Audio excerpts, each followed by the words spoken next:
nowadays practically live in the computer. As of 2011, I believe the virtual age is upon us, whether we agree with the changes or not. In fact, around 40% of anyone's time nowadays is actually spent on a virtual device called the computer. And to think that 50 years ago, we had never heard of the word computer. It wasn't in any human vocabulary.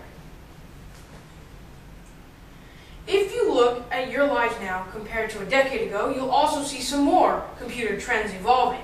For one, the computer has gotten smaller, cheaper, faster, more efficient. Also, you see online communities growing, such as Facebook, Gmail, and Skype. And all of this taken together points to one inescapable realization. We live in a virtual age, a community based off the computer. But why?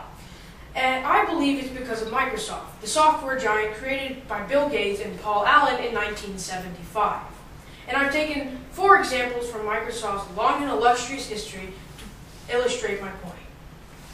The first involves BASIC, a programming language. The second involves Internet Explorer, a common web browser. The third involves Microsoft Windows, an operating system. And the fourth involves Microsoft Office. Now, the computer is a great tool, as we know, but it needs functionality before anything else. This functionality is given to the computer by a programming language, which codes for the computer and tells it what to do. Without a programming language, the modern computer couldn't have been a viable tool. Now, BASIC was one of the first higher-level programming languages. It was created pre-1975, but its rise to fame came in 1975 with the advent of the Altair 8800 computer by MITS. Bill Gates saw possibilities that his software could be used in the Altair system and actually gained a contract from MITS for his system to be used. BASIC has since then diverged into many programming languages that run our computers today. Because of BASIC, therefore, the modern computer is a viable tool and is used prominently by many households. However, there's another end to the spectrum from functionality: usability. Usability basically asks the question, what are people going to do with the computer? The answer to that is simple. 2 words, in fact: the Internet. Now, the Internet is a connection of computers that provides a wealth of information to practically anyone. Internet Explorer, though, is not the Internet. Internet Explorer is a web browser. A web browser is a way to access the Internet through the World Wide Web. Created in 1985, Internet Explorer is by no means the first web browser. In fact, the web browser it was based off, Mosaic's Mosaic, came 3 years earlier.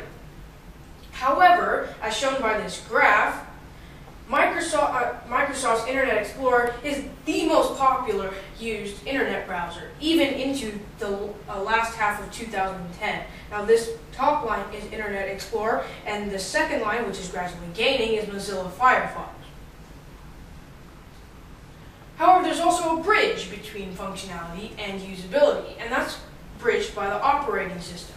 Now, the operating system is software that manages the hardware of the computer. Without an operating system, that's just bits and pieces. Now, Windows is classified as an operating system and was in fact created in 1985 to run with IBM's personal computer. However, Windows was unique in the fact that it was one of the first operating systems to use a graphic user interface. This graphic user interface allowed saw Microsoft's Windows become user-friendly and very attractive. As a result, billions of people were drawn to it. Even now, in 2011, with Microsoft's shares dropping, Windows is still installed and used prominently on 90% of computers. Now, because Windows was so user-friendly and was so attractive to people, it allowed billions of people to access the computer every day, and allowed these billions of people to use the computer very often.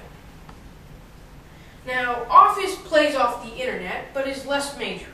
For example, Office was created in 1989, but for example, if we didn't have Office, people would still use the computer fairly often, especially because they have the Internet. But people would still have to get off the computer to go do menial work tasks, such as math problems or writing a paper. With Office, though, with Word, with PowerPoint, with Excel, Microsoft successfully drew the other 50% of people's lives into the computer. Now, all four of these examples have one thing in common. Microsoft created them all. And therefore, I point to Microsoft as the main reason we live in a virtual society today.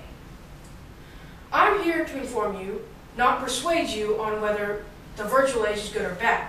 But I am here to tell you that Microsoft is the reason we live in a virtual society that is omnipresent and here to stay.